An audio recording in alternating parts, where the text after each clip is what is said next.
we have a really great panel discussion here, and we're going to try and make it a discussion. So we are thrilled to open this vital conversation, Sustainable Solutions for Low-Income Communities and Households. So we're here today to tell hopeful stories about solutions that are already positively impacting historically disadvantaged communities across our country that experience endemic energy poverty. We want you to leave here today with new ideas and an actual toolkit for moving energy justice and clean energy adoption forward in your own communities.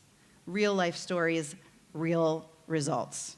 Our speakers here today are weaving together local ownership, inclusive policy design, creative financing, cultural storytelling to ensure that as we as a country tackle our grid problems, our grid modernization and grid expansion needs, those historically excluded communities are not further left behind. They are finding ways to successfully integrate clean energy and energy efficiency policies and programs while also including local community perspectives, respecting local community needs, and local community values and traditions, and truly uplifting, empowering, and increasing the long-term resiliency of historically excluded communities. On your tables, you should see a QR code that's specifically for this session, and that Google folder that QR code leads to will contain, it doesn't have everything in it yet, but it will contain materials from our speakers today that you can take home and use. We don't need to always reinvent the wheel. We can share work to capitalize on successes. And these are materials such as rules and regulations, sample policies, letters that you can use and modify and bring home to your own communities. Every community is unique, of course, but let's start sharing what's succeeding across the country. So with that, I'm not going to read the entire amazing bios of our three panelists up here because they are long and amazing and wonderful, and you can find them on the ASES website, conference website, and also, I just remembered the other thing I was supposed to make an announcement about, your Whova app. Please make sure you are using the Whova app. It's a great way to network and connect with other people here and also upload pictures from the conference, so please do. And you can also find the wonderful bios from these panelists on the Whova app as well. Just as a quick introduction, we have Sachu Constantine, the Executive Director of Vote Solar. We have Patrice Parsons, also known as Pete, who is the Executive Director of the Texas Solar Energy Society. These are their current roles. They've had many before. And then we have Tamara stands and looks back, spotted tail. She's the founder and owner of Lakota Women Business, LLC, a 100% Native American, women-owned, Hub Zone certified, small disadvantaged business headquartered on the Rosebud Sioux Reservation. So, each of our speakers will do a 10-minute opening remark, and then we will have a panel discussion and Q&A from the audience. So I'm so much looking forward to this. To start us off, Sach, would you like to? Well, good morning. Thank you. I'm sure, sorry. Yeah, let me adjust that up a little bit. Thank you. It's actually an honor for me to be back here. I went to undergrad here, grew up in Boulder, so this is a great opportunity. Really appreciate the invitation. As Dara said, my name is Sachu Constantine. I'm the Executive Director of Vote Solar. Vote Solar is a national nonprofit. Our mission is to achieve a 100% clean, affordable, reliable energy future for the U.S. We work nationally, but at the state level. We believe that at the state level, the policy levers and the decisions that are made are the place where we can make a difference. We started in San Francisco about 25 years ago, really on the premise that more choice, more agency for people would lead to more clean energy choices, would lead to more affordability, would lead to a more stable, equitable energy grid. That's proving out today. Today we have a grid, as was noted, that is really not up to the task. It's an aging grid. It wasn't designed for the problems that we face today. The twin crises that we face at the moment, affordability and load growth, are easily addressed, we believe, by solar, and in particular by local solar. Local solar offers reliable, distributed solutions that can provide resilience, that can provide jobs, local economic benefits, and, in our view, can really support the grid. It can provide ancillary services, flexibility, ramp, and regulation, all these services that the grid needs to operate and provide us with the power that we need for the 21st century. As you've heard, though, the grid that we have and the grid that we are looking to build may leave some folks behind. And once again, local solar in particular can provide to the communities that have been most impacted by the fossil fuel economy, that have been most left behind by the infrastructure, that are underserved by the resources that we have right now.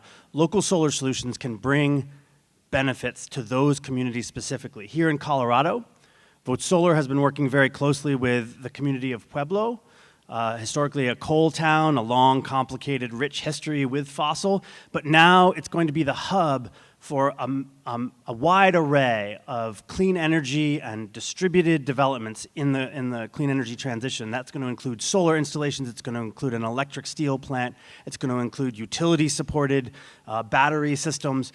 And the more that we combine the large scale and the distributed scale, those things that are hooked up to the grid through the transmission level versus through the distribution system, we're going to build a more equitable, affordable, accessible system.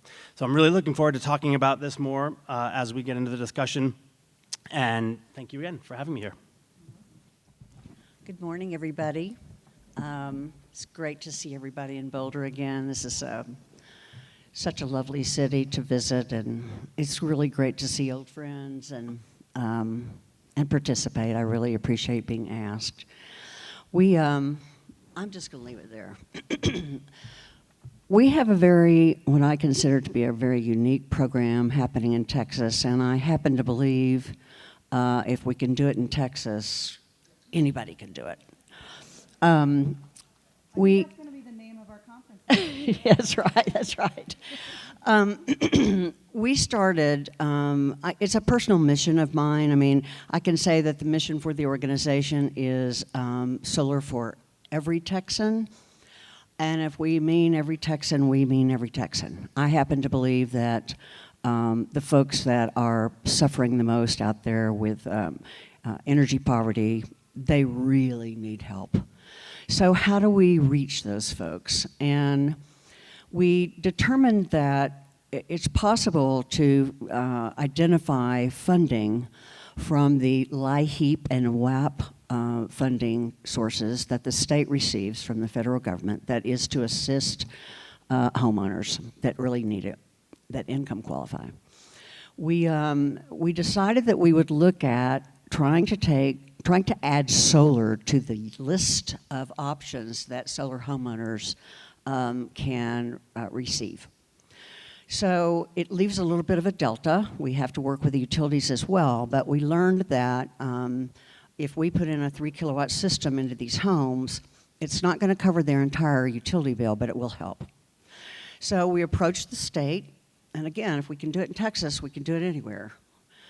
We approached the state about adding solar into their state plan, and once we accomplished that, which took a long time. I mean, I've been working on this project for about 4 years, so you've got to be patient if you're working with government. We added solar to the state plan. We then now have to work with each subrecipient to help them understand how to do this. You don't want to go in and put solar on a totally leaky home. You have to have energy efficiency first. You have to have roofs. You have to have, electrical upgrades. You have to have some of that work done prior, or it will fail. And failing is not an option. We have all kinds of consumer confidence issues in the state, which we also had to tackle. But the bottom line is, if we can go in and prove, we now have a pilot where we're going to demonstrate to the state the energy savings. They have to reach a delta. And if we succeed, which I firmly believe we will, then we can prove to the state that solar really does work. it's a good option for solar homeowners, and then work with each subrecipient of funding and develop a sustainable funding model. It's not just dependent on grants. It's not dependent on Solar for All, even though, you know, we're part of the Solar for All grants. We think those are important as well. But this creates a sustainable model, assuming we have people at the federal level that actually can work on LIHEAP funding. But we're assuming that, you know, there's ebbs and flows there and that it will survive.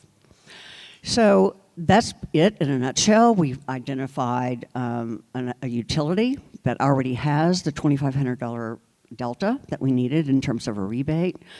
Our biggest challenge at this point is, how do we reach these communities? I certainly don't have access to the folks that income qualify, but the subrecipients do. So how do we go into these communities and develop a trust relationship that says it's a good option for them? These folks have traditionally been left behind. They don't necessarily trust their utilities. They do trust, there is a trust, existing trust with the subrecipients that have gone into their homes. They have applied some of these energy efficiency measures.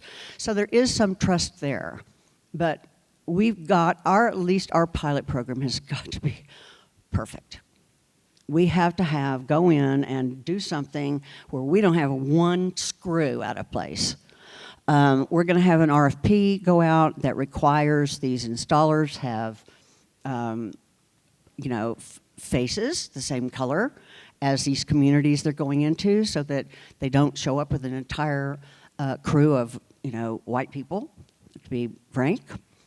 And so there's still some issues we have to try to overcome. But I'm confident that we will. I'm not giving up until we do. Everybody kind of gets that at this point, so they kind of want to figure out how to do this just to shut me up and get me out of their hair. And so we're really looking forward to it. I've also included in my presentation, and you can access these through the ASES website once I get them loaded, some other things that we've done this session where we went in and worked on some consumer protection bills. We believe that they're really going to help. We had a horrible experience after our big storm Uri, where we had a lot of people move into the state because we had a big uptick of individuals that were going solar plus storage. They took advantage of that. We had a lot of unethical BS go on in the state, and so we hope we fix that. We also have worked on a bill and got it passed that streamlines the building permitting process.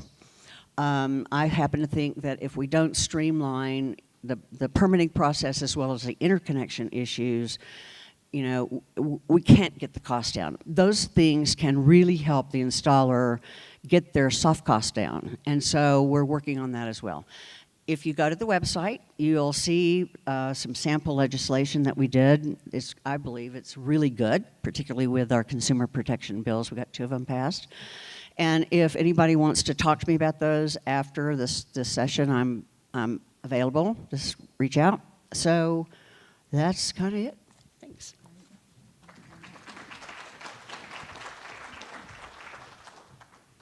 Wow, a lot of good stuff happening in Texas. It's amazing. All right, can't wait to get deeper into that. And the website that she's referring to is the QR code, what you link to in that QR code on your table there, the Google folder. And so she and her team will be uploading a bunch of materials that she referenced into that folder. You can take those home, and hopefully that can help you get started in your own communities.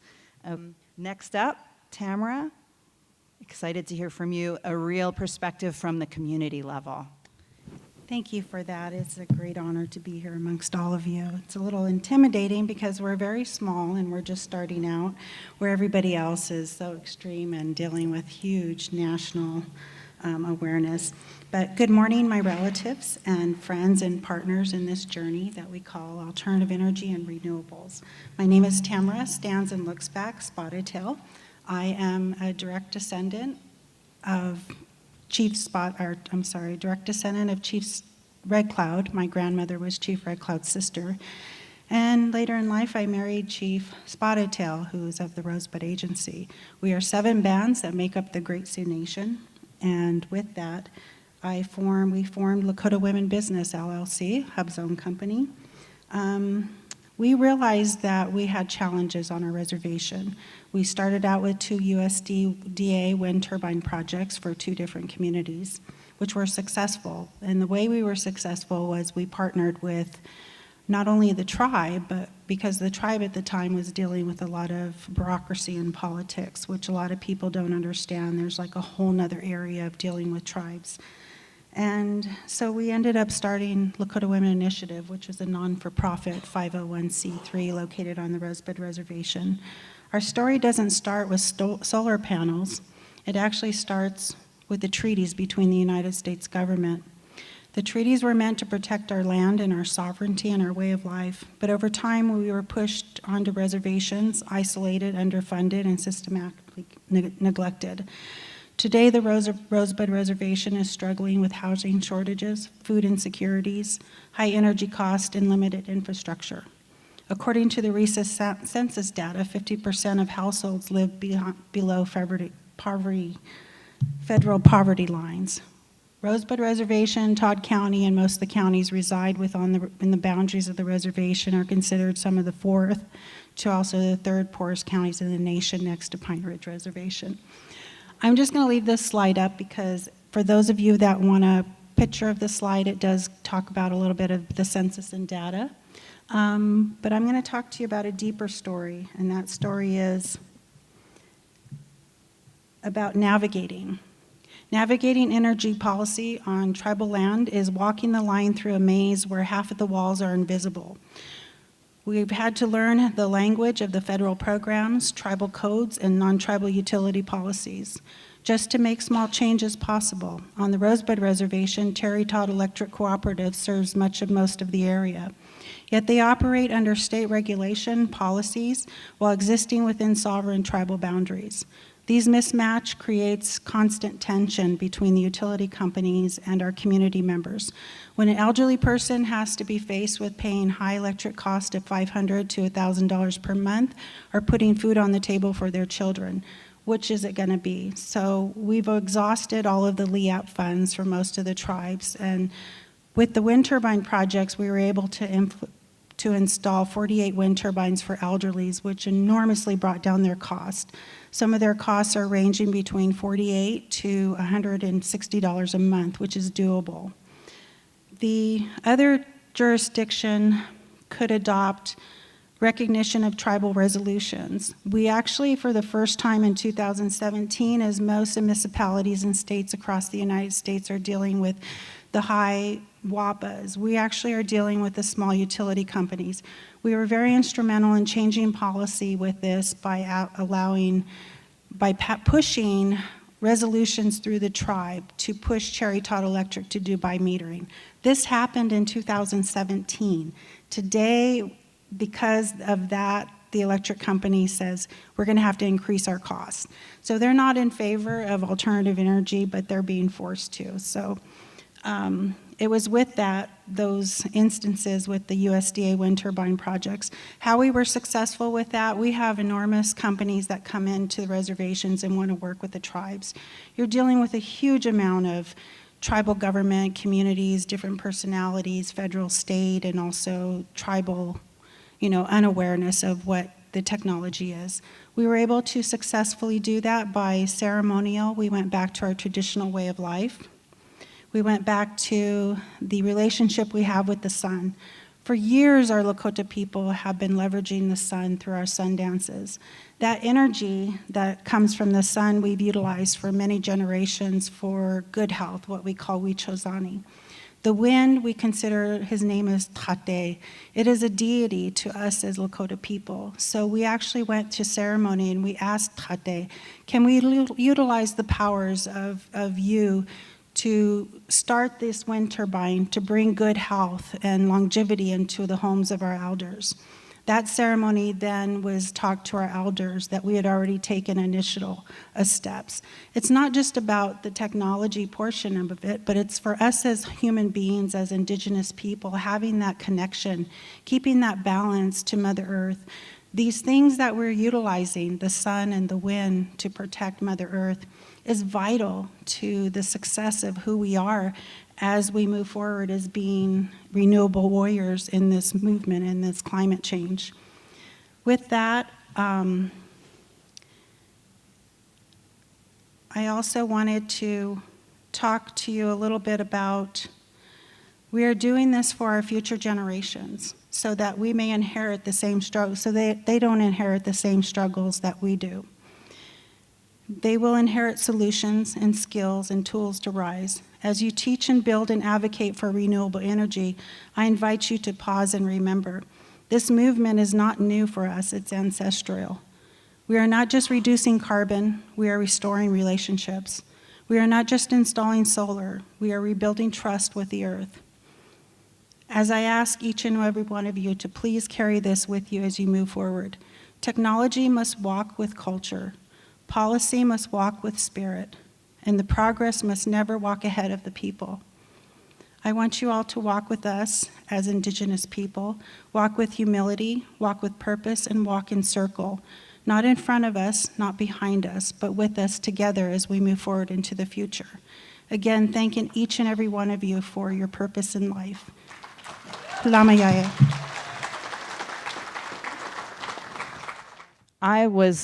I'm so inspired by what all of you guys said, and at different levels. Sachu working really at the national level across many, many communities and states. Pete doing such amazing work across Texas, which is a state that I think a lot of us consider to be not the easiest for solar. And Tamara, wow. I mean, like bringing us all back to the real reason why we're here, and the real importance of including the communities in what we do. It's not just about implementing and accelerating the adoption of solar energy. It's about bringing people along with us, bringing everybody along, lifting all boats. And you have to respect every people's cultures to make that happen. And you put it so beautifully there in your opening remarks. Thank you so much. So we have a few questions that we wanted to talk about, or I have a few questions that I wanted to bring up with our panelists today, and then we'll have time for audience questions as well. So I wanted to start out with this question. Clean energy policies vary drastically across states, counties, utility service areas, all municipalities. How have you navigated these local policy landscapes to advance solar and energy equity and accelerate adoption? And where have you seen surprising openings or stubborn barriers? And if you have any insights as far as what you think specific local or regional policies that you think other jurisdictions should adopt. I'm thinking about stuff that you're talking about, that you're doing, Pete, to support low-income and energy-burdened households. Who wants to take that first? All right, Sash, go ahead. Well, thank you, first of all. This is the fun part, the discussion. Actually, I want to answer that, if I could, by backing up a little bit to talk about how and what Vote Solar does, because I think it points to where we think there are opportunities for change, where there are lever points that we can use to push solar as a viable alternative for especially frontline and impacted communities. So I said we work at the state level, we work nationally. We're in about 26 states right now, because energy decisions and the policy framework that surrounds our energy decisions are made at the state level. FERC and the federal government offer support, they offer some overarching guidelines, but the choice about what resources communities get and are able to access, that's made by your state commissions, that's made through legislation at the state level. So that's where we want to affect change. We are mostly experts. Our organization is really comprised of people with expertise in rate design, in grid planning, in campaign organizing, because we bring that expertise to these venues where these decisions are made. Solar is effectively a nonpartisan issue.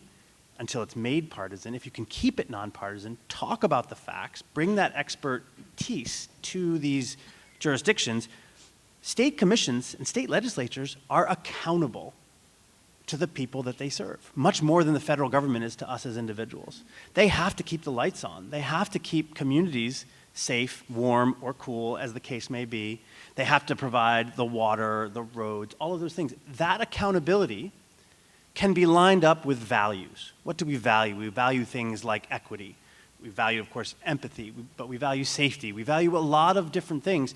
And those people-centered values lining up with accountability is how we can affect change, and in particular, how we can get change to happen in those most impacted, underserved communities around the country. Our theory of change is really quite simple. It's more complicated in implementation, but basically, if we get more solar and storage into the hands of people, it can help them with their bills, it can help them with their resilience, it can stimulate local economic conditions, it provides jobs, boots on the ground in particular. But then you have to hold the utilities and the regulators accountable to use that resource that is now out there. The collection of batteries, the collection of solar panels, the community networks that now exist, the EJ groups, the environmental justice groups that are on the ground overseeing community solar installations, they are now a network of accountability to use that resource to drive costs down across the grid. And affordability is one of the big crises that we face. The transition to clean energy is going to cost us money. It's already really expensive. We've got to make it more affordable. So look to those venues where the decisions are made, find the strength in your values to then hold those decision makers and the implementers accountable. We have lots of examples of that that we can talk about across the country. I do want to make sure that we all have a chance to talk on this, so love to come back to some more specific concrete examples. But the core idea, to answer your first question, is it's your local commissions.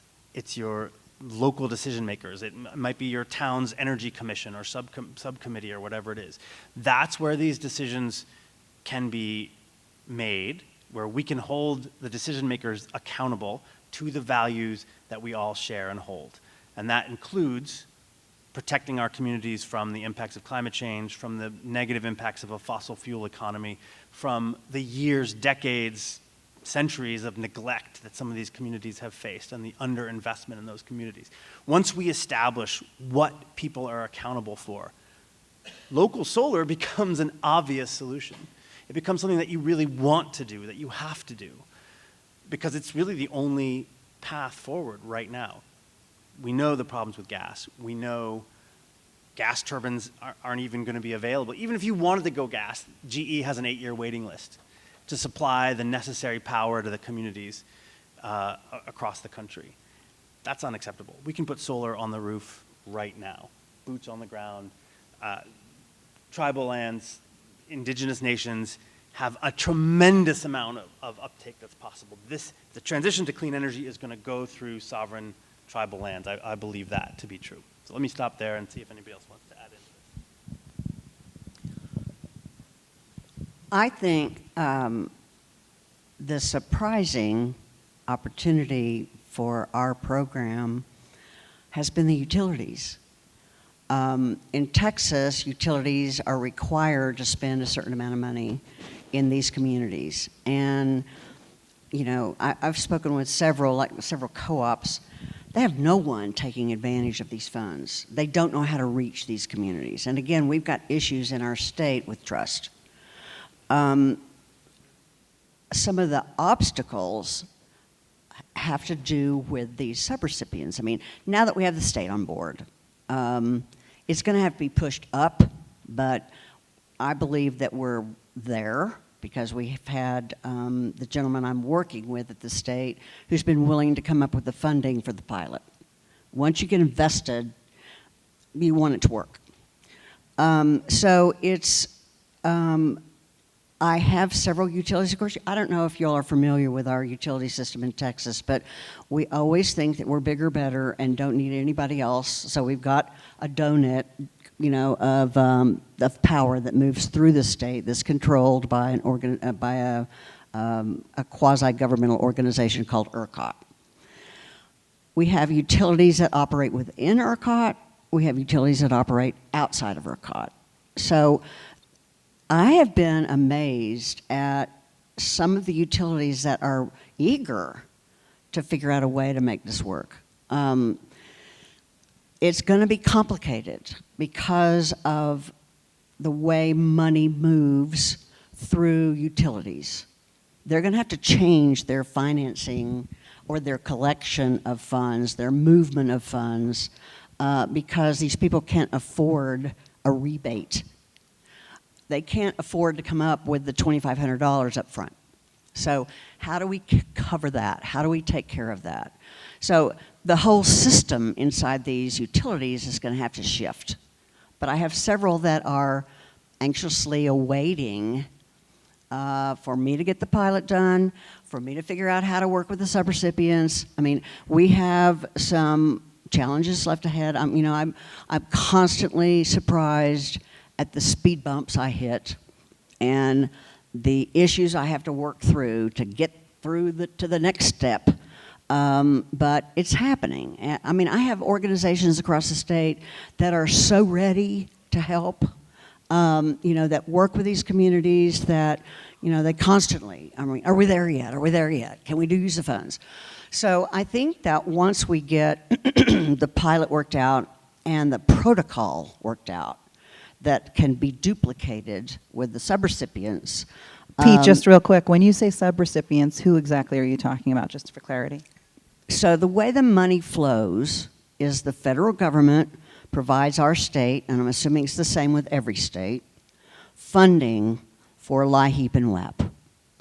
LIHEAP comes from one state agency, WAP comes from DOE. So the funding comes to the state. The state has what we call subrecipients across the state. It's divided up, and the money flows to the subrecipients, and the subrecipients actually do the work.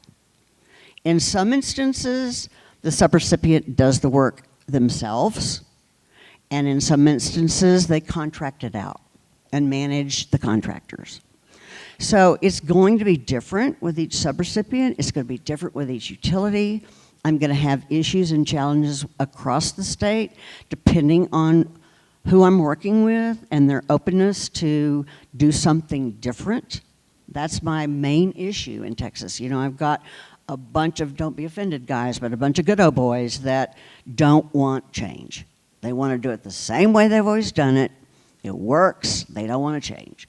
So coming up against those kind of obstacles are my biggest challenges. But again, the surprise for me have been the different utilities I've spoken to, which include a co-op, which include, a large utility, and includes a muni. So I think that once we get the protocol in place and can show these subrecipients how to do it, and this also could include things like helping the community figure out how to maneuver through the paperwork. We've got different issues across the state, but as I've said, I'm a little old. Hopefully it's going to be done before I retire, but it's, we're not giving up. Our group is not going to give up. And once I get this protocol in place, I've got a lot of community groups that are willing to step up and help. So it's just a matter of getting the network established and, solving each issue with subrecipients. But the community groups out there that are willing to help, they know these people. And I'm counting on those folks to help me come up with how do we break through trust issues. To me, that's going to be one of our biggest challenges.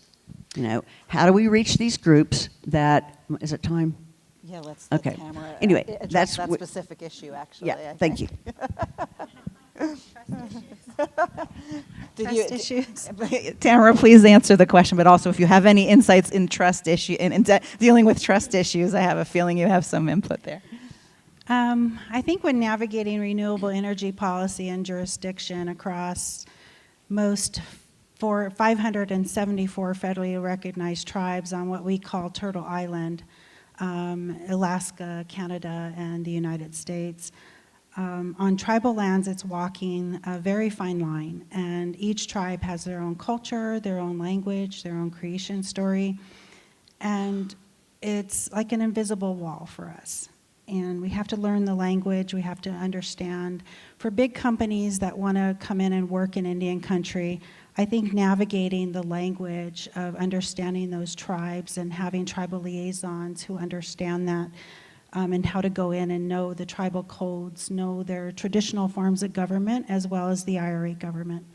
And that's a really key to understanding if most of the tribes have treaties with the United States government, so they have a federal trust responsibility to those treaties with the United States government. And those policies do apply to reservations. The biggest obstacle barrier I see is most people come onto reservations and they think they're going to make those changes for those indigenous people without coming at it on a more cultural, respectable relationship. And developing that trust responsibility with those tribes is key to understanding who they are as indigenous people.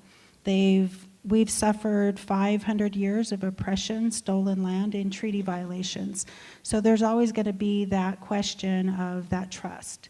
And when you come into a tribe and you understand them on a more spiritual level and understand their culture and their language, they're going to take a look at that and they're going to say, that person has respect, because they came into our lands and they're not pushing something on us, but they want to work with us. They want to build a relationship to help us keep things in balance. Most indigenous tribes in the United States have ceremonies that they've been conducting for thousands of years. Those ceremonies aren't pagan worshiping. We have ceremonies to keep the earth in balance. They say when the mindset of the people change, the balance of the earth changes. Recently with war, it's offset a lot of the earth's balance. So how do we bring back that balance, and how do we correct the natural disasters that are happening, which are going to continue to happen until we find a balance as a people in those relationships? We also look at tribes with that, those relationships we've had with the sun and the wind for thousands of years. If you look at the tribes and you understand that, coming to them in a more cultural aspect of understanding that relationship they have, educating them along with their creation stories, because most tribes do have that relationship with their creation stories with the wind, the sun, the moon, the water. All of those alternative energies, whether it's solar, wind, those are relationships. If you work with the tribes in that respect, they will appreciate that. And so that's one form of building that respect relationship with them, I think, and making those jurisdictional policy changes in the future. Great, thanks. Sachu, I wanted to come back to you before we move on to the next question. You had mentioned you wanted to mention a specific policy that you thought other jurisdictions could adopt that you guys have been involved with before we move on to the next one. Well, actually, it would be hard to nail it down to just one policy that we think could carry across. I want to answer that, but I do want to just really lift up that comment. I think Tamara's comment, and Pete, something you said too about partnerships, it all points to a fundamental equation here, which is in order to go fast, which we know we need to do, we have to go slow. And we have to take the time to build these relationships, to build this trust. We have to earn the utilities' trust, but we also have to hold them accountable, as I said before. They certainly have the resources and the perspective and the programs, and I'll get to that in a second, and the programs that we can use and leverage to get more solar and clean energy investments in the communities that we want. But that time to build trust to communities that have historically been underserved, underprivileged, kept out of decision-making cannot be overstated. It is so important. We had years to work on the relationships here in Colorado with local environmental justice groups to make the Pueblo project happen. And if you do go to the packet that Dara was talking to before, you'll see in there a link to a long-form documentary-like video about the Pueblo installation and how you build community trust. And then you get to the policies. Once you have that trust, then you can get the policies that work. And those policies might include better rate design.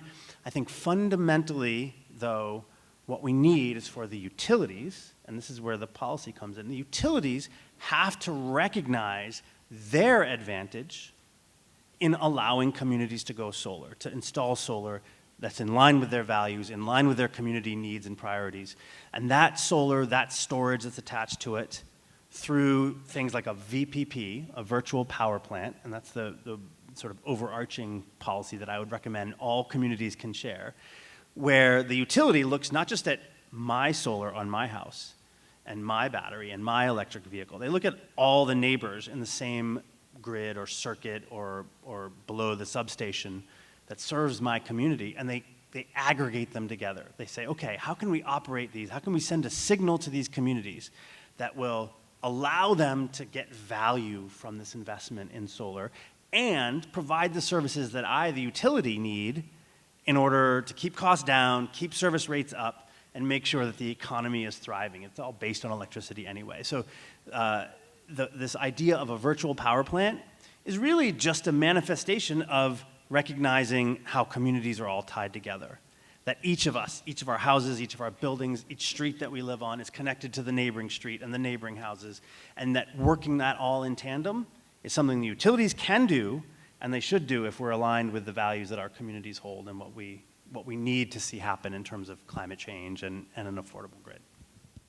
Awesome. Thanks so much. That's your mic. I want to wait till the end to go to the audience for questions, if that's okay. I have a couple more questions for these guys, and then we'll go to audience questions, if that's all right. I think we actually already touched on my second question quite a bit. Let me just read through here.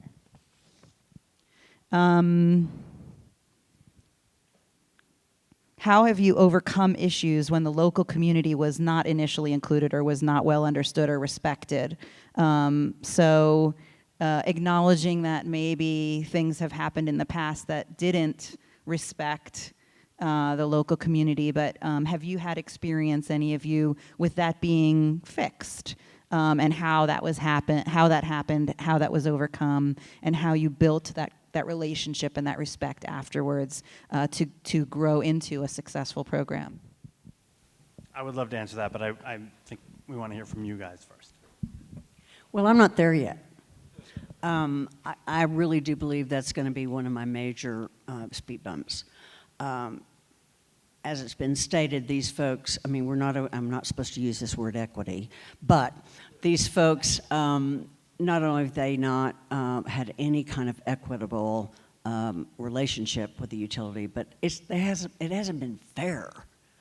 And as a result, they don't trust anybody that's going to step in and try to help them. Help them in a way that helps them and not everybody else in their community. So, and also, how do we manage expectations? That's another one. The system I'm trying to set up is, for them to come to the organizations that have the money.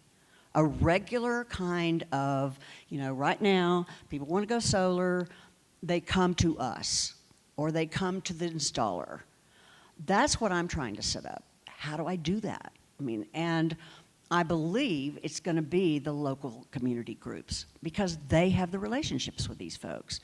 So, I've got to set the protocol up that's where it is painless. Not only is it painless, it works. So I've got to take care of consumer confidence issues because a lot of these folks have been approached by unethical folks that have, done a bad job. I call it put up solar decorations. And it takes one bad experience for an entire neighborhood or community to hear about it. So how do we overcome those issues? It's just been one thing after another. So it's, you just have to be willing to be patient and take the problems as they come and find a solution. So stay tuned. I will figure this out. It might take a while, but that's my next issue. I mean, now that I've kind of overcome the money and the technical piece, how do I overcome the community trust issue that's big? And we need to respect that. And so, I'm going to be dependent on the community coming to me. So that's my next step, is to hold a community meeting, and I'm going to conduct it through someone they trust, their minister, their preacher, somebody, their barber shop. I don't know. I mean, it's going to be different in every community, to invite these people to come and hear about it. And the program presented to them, not by the utility, they don't trust the utilities, by somebody that they can trust. And so those folks have to be identified as well and brought into the process. So. You have something to add? I think when we talk about the role of community engagement, the only reason our project was successful with the USDA within 6 months to less than a year to install 48 wind turbines for elderly people was we took the project without blueprints. We had no blueprints or how we were going to manage this. We took it to the community and we talked about it. We educated them through Lakota language. We educated them how we're tied to our creation stories. We educated them to the effect on what it was going to do for them. And one of the steps we did is we took it to our spiritual leader and we had ceremony around it. With that, nobody on the council or with the tribe could come and say, who authorized you to do this? Well, the Creator authorized us to do this. We took it through our traditional cultural setting and we followed the traditional way that we had for thousands of years. And so with that, we were able to be successful in our project in navigating those challenges through bureaucracy and politics. With that, we developed the trust of our elders, because elders in our culture are the hierarchy. They have the leadership roles for the families. They're the ones who say what's going to happen, primarily women in our tribe. I also had the backing of my husband, Chief John Spotted-Tail, whose grandfather was appointed of the Rosebud Agency for Chief Spotted-Tail back in the day. So with that trust was already there. We were able to navigate that relationship. Our project was successful. We got one turbine project for one of the communities. We have 20 communities on the reservation. The second community, which was the largest, St. Francis, we were able to put in 48 wind turbines, and especially the community buildings. The community buildings were key because we wanted to make sure that community members in the dead of winter had a facility that they could go to. We had ceremonies based around whether it was funerals or wakes or gatherings or functions, events, were always around the community buildings. The minute we powered up that community building to offset their cost, it added value to the community. That was the way we developed that relationship and were able to navigate that maze. That's amazing. I love that. Yeah, definitely. I love that it brings up the point that it can't always just be about solar or just be about wind. Sometimes you have to add a community center or a bus transit or whatever the community might need to augment your project and make it a success. Really interesting. 100% agree. We have to recognize this is an intersectional issue, right? Energy is a fundamental element, but it's connected to everything that we do: transportation, housing, food, all of it. Relationship, trust, it is a model for that. I wanted to mention two things here about building trust. One is a little bit abstract, and it has to do with intentionality. One of the things that was almost a casualty of the One Big Beautiful Bill shenanigans and all those other things that were happening at the federal level was something called the Solar for All program. The Solar for All program, among other things, was very intentional about targeting frontline and underserved communities with the funds that were provided through this program. And it was very intentional about giving agency through technical resources, expertise that could help these communities understand what their options were, and through funding and program design choice that went to the communities. That is really, really important. If you're gonna make a program, if you're gonna build trust, if you're gonna value what the community wants, you gotta give them a venue and the resources to bring their opinions, to bring their priorities to the discussion. So Solar for All, I think, was a really, really good model. To the extent that it's under threat right now, I think that's a real shame. Hopefully we'll be able to preserve that going forward. I do also want to point to a more recent event that is about building trust. As I've said, Vote Solar has really taken the idea of an authentic partnership with people on the ground, meeting people where they are, spending time earning their trust, transferring our expertise as much as possible, elevating their voices. But those communities still don't always get heard. They just don't. There is a bright spot in California right now. There's a AB 205 legislation in California, which basically streamlined some of the necessary big and community solar installations that we need for the state, for its energy future. As part of those projects, there's a community benefits agreement that's usually attached to them. And the communities that are impacted by where the installations go are the ones that participate in those negotiations. So we had an example with the Darden project, the first of these streamlined opt-in programs, one of the biggest plants that California has ever installed, absolutely critical to our clean energy future. And the communities needed to have their voice heard. They were pretty distrustful. Comunidad was one of the environmental justice groups in the location where this Darden plant was going to be built. We worked with Intersect Power, the developer, and through the commission and through our relationships with Comunidad and other on-the-ground groups to get a really solid community benefits agreement. And you know, you can't just extort the developer for money. And money isn't really the answer. It's agency, it's trust, it's alignment with priorities that matters. It's making sure that everybody can share in the benefits of that investment. And if you do that step by step, you will gain more trust. Those community benefits agreements really can make a difference when they're mutual. Amazing. And when was the last time a fossil fuel project was beneficial to a local community that it was implemented in, right? That's amazing. We have about 20 more minutes. I want to ask you guys one more quick question, and then we'll go to audience Q&A. So with fewer federal dollars available, as Sach just referenced, how do we keep equity, cultural ownership, and long-term resilience at the center of solar programs, especially when private capital or state-level initiatives may prioritize scale or ROI over inclusion?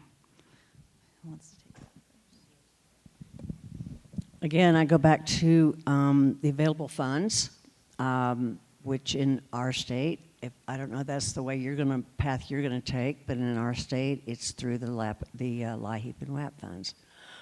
One other thing I wanted to mention is, as a nonprofit, I'm always looking for ways to keep our organization funded.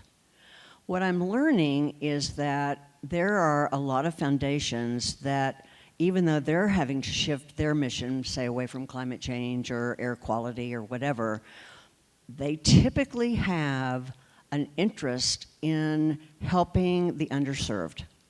There's money available for the organizations out there doing this work to stay alive through grants.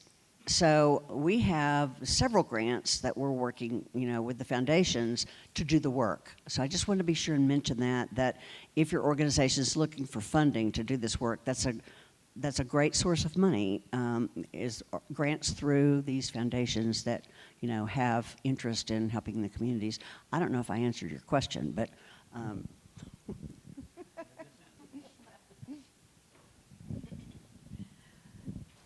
Well, when we're talking about equality on the reservations, it's really challenging because we have so many disparities. So when the money shrinks, because we are federally funded by a lot of grants, our values matter even more. As federal grants become less reliable, there's pressure to reach out to the private sector.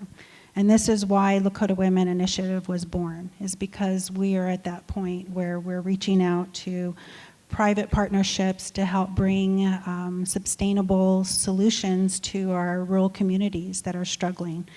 And also through training our women. We have a large amount of workforce that are not working but would love to have a job. And so how do we build those small-scale communities and provide each community with resources to provide alternative energy to each one of those communities? Right now, it's not just about equity for larger scales for the bottom line. For us, we're building our communities so that we can have we can have what's called a good, healthy life, and that's Wichozani. Most of our tribes are centered around having good health, because if you don't have good health, then you really don't have anything. And this concept has been with us for years. So part of that good health is also providing good health to the earth and to our environment. Equity for us is not so much a monetary value, but more of a spiritual and a cultural value.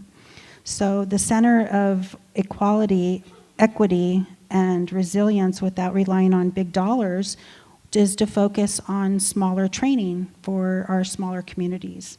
Advocate for community control-led microgrids and utility. Most of the battles, I think, with Indigenous people is that they want their own. They want to be able to provide for their own. They want to give jobs to their own people so that they can stay within their own homelands, because there is an ancestral connection to the land. And so to build energy plans and center cultural timelines and fiscal quarters, private capital partners can look at, reaching out to Indigenous people in that to build that relationship with them and respect. And so that's kind of what I have to say about that. So I'm going to lead with an obvious one. Drive the cost of solar down. It's too expensive. We pay 3 and 4 times what people pay in Australia. It's a commodity that you can go down to your local hardware store or your local solar installer, and within hours sometimes, certainly within days, you can have solar on your roof, and it doesn't cost you $4.50 a watt or $5 a watt, and you don't have to go through months of permitting. So one thing we can do in the absence of strong federal support is continue to drive the cost down. There are lots of soft costs that local jurisdictions control. That's things like the permitting I just mentioned, interconnection from your utility, customer acquisition, local ordinances. All of that can be streamlined, needs to be nationalized. And one of the things that Vote Solar works on is trying to templatize what is the pathway for those policies and procedures that both ensures the safety and responsibility of the local jurisdiction, but also streamlines the choice for solar. We've got to drive those costs out. That's number one. There's another problem here in the US, and that is that we don't really sell solar, we sell financing. And that is too complicated. That is the wrong equation, especially for low-income, capital-starved, underserved communities. We need to get more creative solutions out there, like green banks, like bulk purchasing power. I want to shout out Solar United Neighbors, one of our fellow advocates out there, right? They're out there doing bulk purchasing. They're working with communities to leverage their buying power and their interest to get past the need for federal subsidies. And then the third thing that I think is really, really important where Vote Solar focuses is we have to get the utilities and the regulators to value that solar so that there is a value proposition, so that when I put solar on my roof, which is displacing gas, which is absolutely necessary, which is also a reliable source of power, absolutely necessary, it has to be something that gives me some utility, lower U utility back. It's got to give me some value. And that value can be derived from what the utility, big U utility, does with that solar. I talked about virtual power plants. We can talk about technical things like resource adequacy. Some of you in this room probably know what resource adequacy is. It's a value that is assigned to a resource that's attached to the grid. The utilities pay for that. When you pay your electricity bill, you're paying for some resource adequacy. You're paying for standby power plants. You're paying for a lot of services that aren't the energy that you use. Rooftop solar, community solar, rarely gets any RA, resource adequacy. That's wrong. That kind of money, that kind of support would actually really quickly eliminate the need for federal subsidies. So we need to have those kinds of creative, accountable solutions out there in addition to driving the cost of solar down. That's really the bottom line. Great answer, thank you. Were you in my Uber this morning? Because we had very similar conversations. Sounds like. Anyway, So that was awesome. I would love to take some questions from the audience. We have a little over 10 minutes left for Q&A, so it's awesome. So we have a couple of mic runners out here. Hi, my name is Peter Vandermersch, and I'm interested in Pete's answers to. I actually have several questions, but I'll try to prioritize here. In terms of installers, you might start thinking now of finding those contractors that do have minority installers, because you don't want to have them. You don't want to be looking for them when you need them. So that's one thing that comes to mind. And also look at the community colleges and find out who is actually involved with minorities in terms of education. Then the other question I had is, are you thinking in terms of community systems rather than individual homes? Because many of these are probably very closely connected. They may not have the roof space, they may not have the yard space, so you may find that a community system would probably work better. I'd like to address that. One of the things in terms of the protocol I'm developing is how to help the subrecipients, and I keep referring to those just to make it easy, how they issue an RFP, what needs to be in it. And part of the RFP that we're developing, the protocol, is they have to have a certain percentage of their workers come from these underserved communities. We are also working on workforce training, and because we have the relationship with the installers, I am working with the installers, and it's constantly changing on what they need in terms of their staff or their workforce. So I feel like it's my job to take that message back to the folks that are doing the trainings. We have some organizations in our state that only work in terms of workforce training with these underserved communities. So reaching out to those community groups and saying, please help us, help the installers diversify their workforce. Because that's one thing that's been very hard for me to accept, that we have a very white community in terms of folks that are working in solar. So because we're issuing the RFP, because these folks are going to be able to, the installers are going to be able to pick up, hopefully, homes that have been, grouped, it will be easier for them to come in with a lower bid. So we have to stay within a certain threshold, or it won't work financially. And again, we're going back to, there are other organizations out there that work with churches in terms of putting solar on churches, whether that's on the roof or on the ground. And so that's helping, I think, to get the word out about solar, that it is, a reliable source and that you can trust it. Those organizations, those churches are also acting as resiliency hubs, so that when their community is without power, those folks have a place to go to stay cool. And so I'm lucky in that our state, based on the amount of energy hogs that are moving in, data centers, so on and so forth, as well as our population explosion, we don't have enough power in our state. Our transmission system is antiquated. We are dedicating $18 billion to upgrade our transmission system over the next 10 years, but we need the power right now.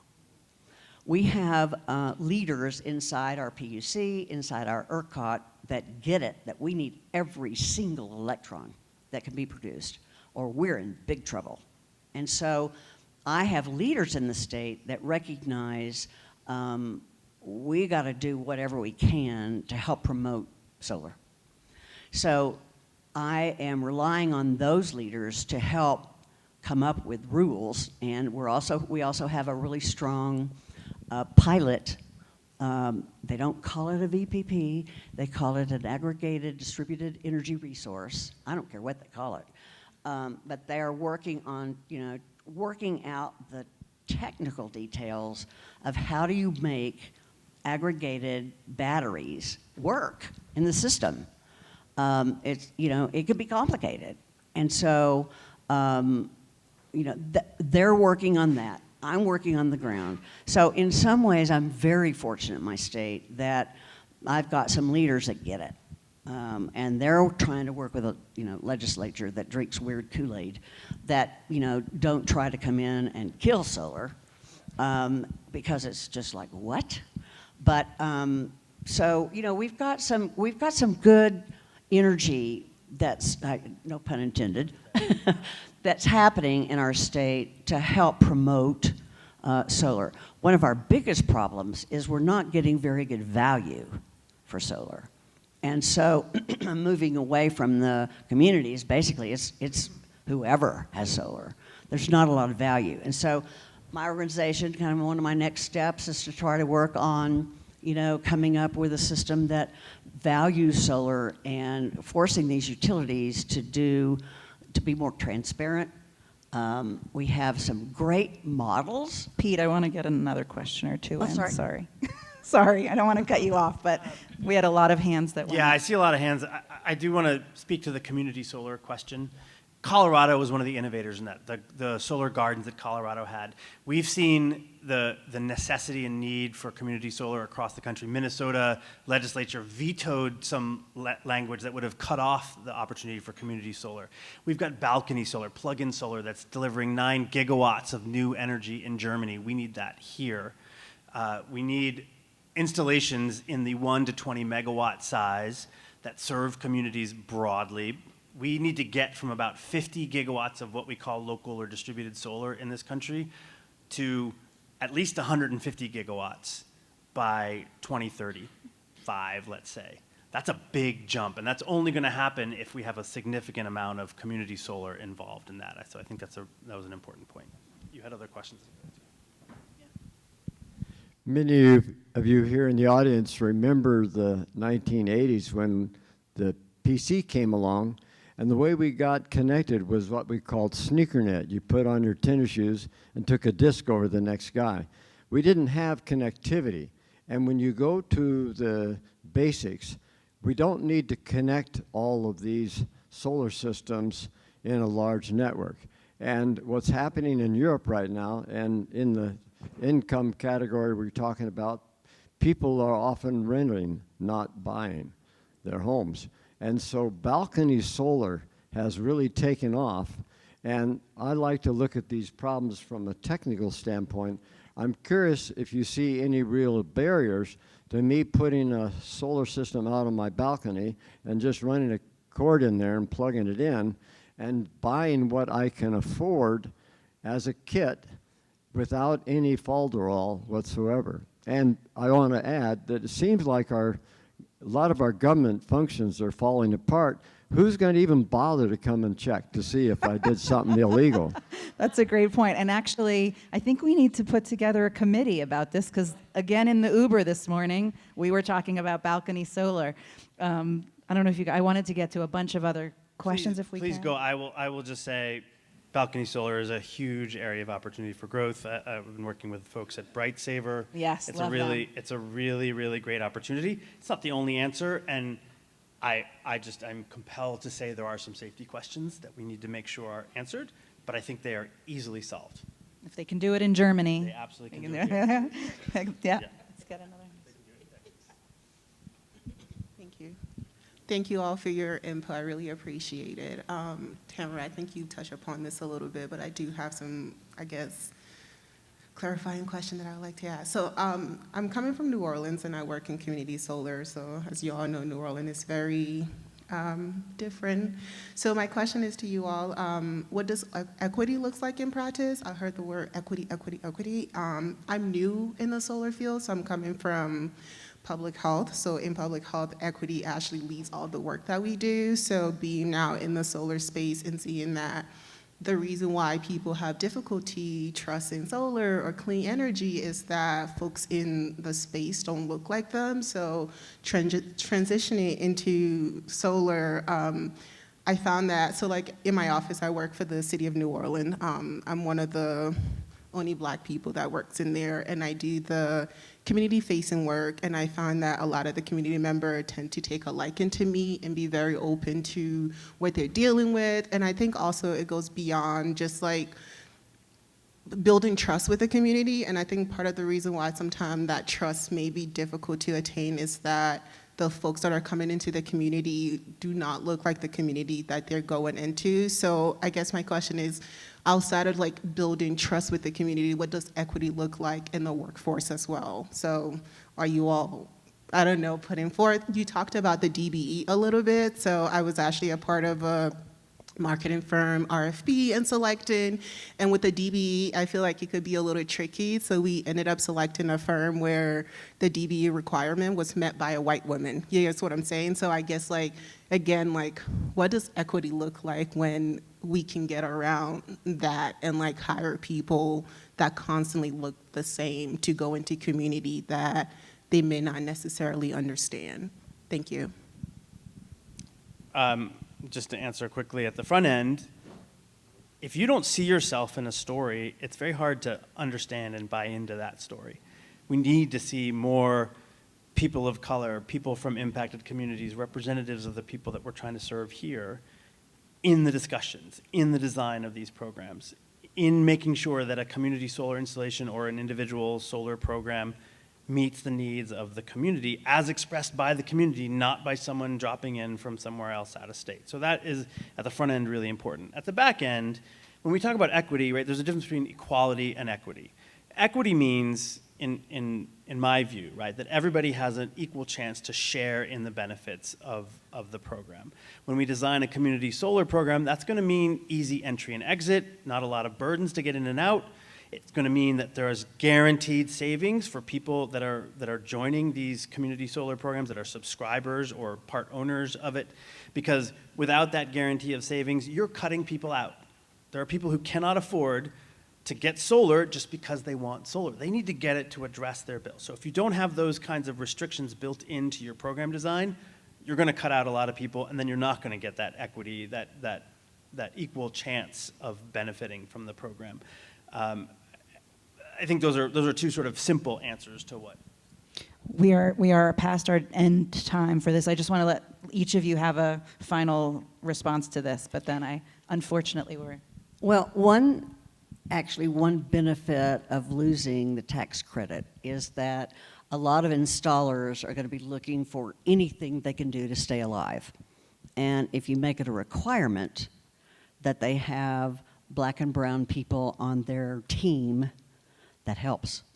And because a lot of Black and brown folks that, you know, once you reach out to those folks as an opportunity, they want an opportunity to come to the clean energy economy.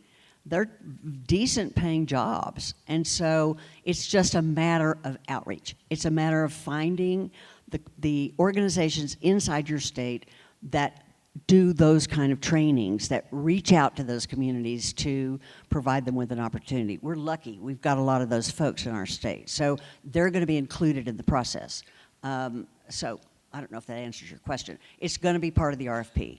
So you want the work, you got to follow the rules. I don't know how to answer that one coming from a very small reservation. But I would say, yes, definitely reach out to all minorities of diversity because it's important. We all need to have that hand-to-hand approach.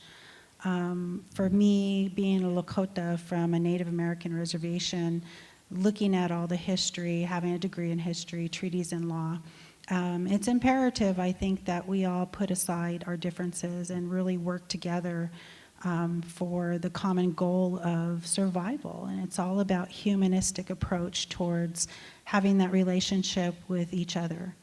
And what that means is that we all come together because we all have one goal and one solution here. I think everybody's here for the common goal. It's not all about equity and money making. It's about how do we find a better solution to survive in the future? How do we utilize the gifts of the father to protect the mother? And those are key relationships that we need to build with each other, no matter what our race or color is or our beliefs. Thank you. That's a great place to end. Thank you, everybody.